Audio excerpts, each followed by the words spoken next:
जय श्री राधे कृष्ण। आज हम लोग द्वितीय अध्याय के 34वें श्लोक से प्रारंभ करेंगे। अकीर्ति चापि भूतानि कथयिष्यन्ति ते अव्ययाम संभावितस्य चाकीर्ति वर्णादतिरिच्यते। अर्थात लोग सदैव तुम्हारे अपयश का वर्णन करेंगे और सम्मानित व्यक्ति के लिए अपयश तो मृत्यु से भी बढ़कर है। 35वां श्लोक। भयाद्रनादुपरन्तम मंस्यन्ते त्वामहारथ येषां च त्वं बहुमतो भूत्वा यास्यसि लाघवम्।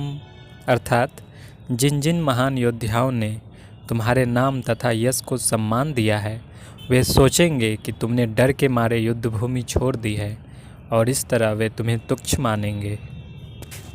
36वां श्लोक। अवाच्य वादांश बहुना वदिष्यन्ति तवाहिता निन्दन्त अस्तवं सामर्थ्यम ततो दुःखतरं नु किम। अर्थात तुम्हारे शत्रु अनेक प्रकार के कटु शब्दों से तुम्हारा वर्णन करेंगे और तुम्हारी सामर्थ्य का उपहास करेंगे। तुम्हारे लिए इससे दुखदायी और क्या हो सकता है। 37वां श्लोक। हतो वा प्राप्स्यसि स्वर्गं जित्वा वा भोक्ष्यसे महिं तस्मादुत्तिष्ठ कौन्तेय युद्धाय कृत निश्चयः।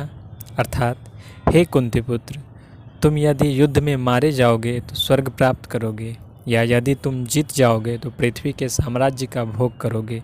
अतः दृढ़ संकल्पित करके खड़े हो और युद्ध करो। 38वां श्लोक। सुख दुखे समे कृत्वा लाभालाभो जया जयो ततो युद्धाय युज्यस्व नैवं पापमवाप्स्यसि। अर्थात तुम सुख या दुख, हानि या लाभ, विजय या पराजय का विचार किए बिना युद्ध के लिए युद्ध करो। ऐसा करने पर तुम्हें कोई पाप नहीं लगेगा। 39वां श्लोक। ऐसा ते अभिहिता सांख्ये बुद्धि योगे त्विमां शृणु बुद्धया युक्तो यया पार्थ कर्मबंधम प्रहास्यसि। अर्थात यहाँ मैंने वैश्लेषिक अध्ययन सांख्य द्वारा इस ज्ञान का वर्णन किया है। अब निष्काम भाव से कर्म करना बता रहा हूँ, उसे सुनो। हे प्रथापुत्र, तुम यदि ऐसे ज्ञान से कर्म करोगे तो तुम कर्मों के बंधन से अपने को मुक्त कर सकते हो। 40वां श्लोक। नेहाभिक्रम नाशो अस्ति प्रत्यवायो न विद्यते स्वल्पम अपयस्य धर्मस्य त्रायते महतो भयात्। अर्थात इस प्रयास में न तो हानि होती है न ही ह्रास, अपितु इस पथ पर की गई अल्प प्रगति भी महान भय से रक्षा कर सकती है। 41वां श्लोक।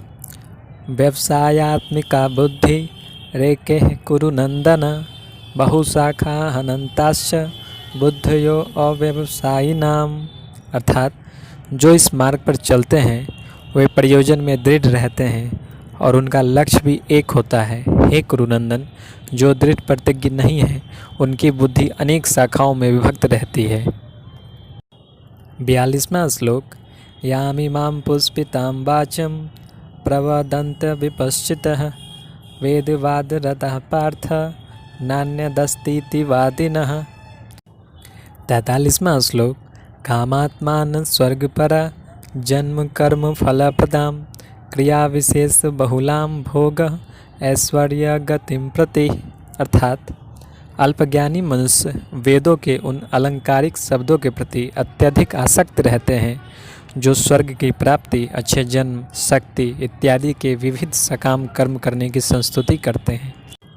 इंद्रिय तृप्ति तथा ऐश्वर्यमय जीवन की अभिलाषा के कारण वे कहते हैं कि इससे बढ़कर और कुछ नहीं है।